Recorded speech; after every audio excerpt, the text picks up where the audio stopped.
We trying to soothe ourselves with substances, eating, sex, behaviors, compulsive shopping, potentially even self-injurious behaviors at times.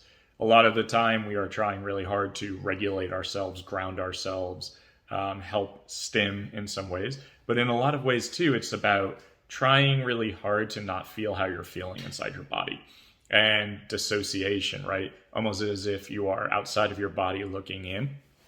These are, unfortunately, unhealthy coping skills that we learn when we are struggling.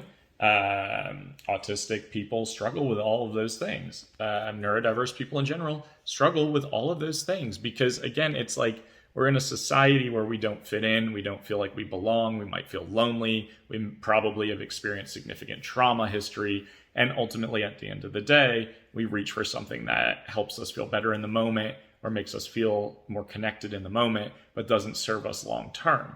So there are a lot of unhealthy coping skills, and it makes sense why they exist. So for me, it was gambling, it was drinking, they were a lot of behaviors that were not healthy that helped me feel like, okay, at least you can be normal and socialize, or at least you don't have to feel how you're feeling all the time. And there's a lot of shame that comes with not only substance use and addiction or disordered eating or whatever the case may be, but also being neurodiverse, also struggling to feel connected or to feel like you're a part of society or like you belong or you can have social, connection and friendship. So I want you to really think about that. And if you've been trying to self-soothe or you've been trying to take care of yourself in a way that doesn't feel healthy anymore, reach out for support. Find a therapist in your area. Find a support group. Find a therapist that specializes in neurodiversity, though. Someone who's not going to shame you for the way that your brain works. And find someone in your area that can really help you navigate these things. It's not uncommon for people who are autistic and ADHD and every other form of neurodiversity that's out there to reach for things that are going to make them feel better in the moment.